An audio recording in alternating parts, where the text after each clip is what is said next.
and welcome once again to Red Gaming Tech. My name is Amata. Today is the 8th of December, and this time I bring you a little bit of an update regarding the Game of Thrones and Tales from the Borderlands titles on the PlayStation 4.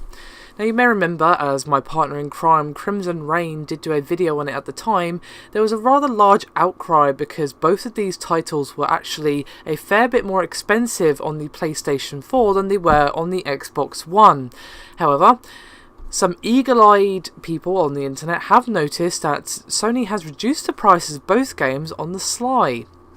Now, Game of Thrones Season 1 Season Pass is now £19.99 on the PlayStation 4, whereas previously it was £24.99, and the Tales from the Borderlands Season Pass is now £15.99, whereas previously it had been £18.99. Now, just to kind of clarify, the Game of Thrones Season 1 Pass was always £15.99 on the Xbox One. As for Tales from the Borderlands, it was £11.99 on the Xbox One. However, more interestingly is that on the PS4, the price of Episode 1 of both Game of Thrones and Tales from the Borderlands has been reduced to £4.99 to £3.99, which price matches them with their individual costs on the Xbox One. Now, it is a bit odd, however, is that although the Game of Thrones Season Pass on the X1 is, as I said, £15.99, the Xbox One Season Pass only includes episodes 2 to 6, whereas the PS4 Season Pass includes all 6 episodes. So, the entire set is now 1 pence more expensive on the PS4. However, Sony did say that all customers who did purchase the title prior to the lower prices going live will have the difference credited back into their account by the end of the week. Now, neither Sony or Telltale are yet to comment on the price discrepancy between the Xbox One and PS4 versions, so unfortunately, no official statement from them.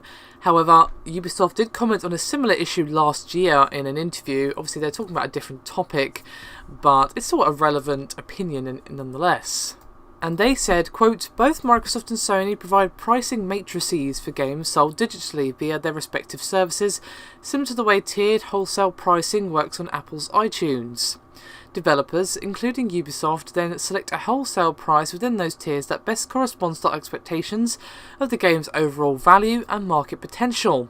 However, the final retail prices are determined by the vendor. Also, because those two matrices are not identical, the resulting prices on the two online services don't always align. We are aware this is potentially confusing for customers who are looking into what can be done."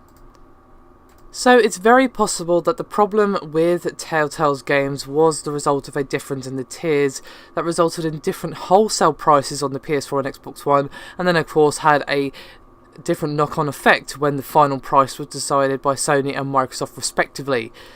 Now, the whole digital pricing thing is a little bit ridiculous. For games such as Game of Thrones and Tales from the Borderlands, it's not actually too bad. The prices here are fairly reasonable. However, if you wanted to buy a full-price AAA release, if you want to get it digitally, you are often paying about £10 more, which is ridiculous considering you're actually getting less. You don't get the box, you don't get what passes for a manual these days or anything. It costs them less to send you a code or whatever than it does to package and send the game out to a retailer and then the retailer stock it and So on no planet should digital be more expensive than retail, and yet for some reason in a lot of cases it's significantly more expensive. Obviously that isn't the case here, but it is kind of part of a larger problem that digital pricing is just off so utterly and completely. Like on PC it's pretty much purely digital now, and the prices are cheaper most of the time, unless it's certain circumstances such as, say, Assassin's Creed, where it wasn't on Steam or whatever.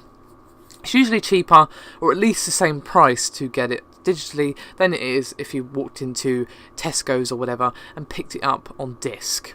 But if I wanted to, say, buy a game on the PS4, but I can't be asked, or the shops are shut or whatever, and I want to play this latest game, I'll probably have to pay £10 extra for the privilege, and then obviously spend like 6 hours or whatever downloading the 50 gig file. So it's a little strange to me, and I don't understand why, to be honest, but at least in this case it seems like it's a fairly understandable, if not kind of something they should repeat kind of reason for doing it.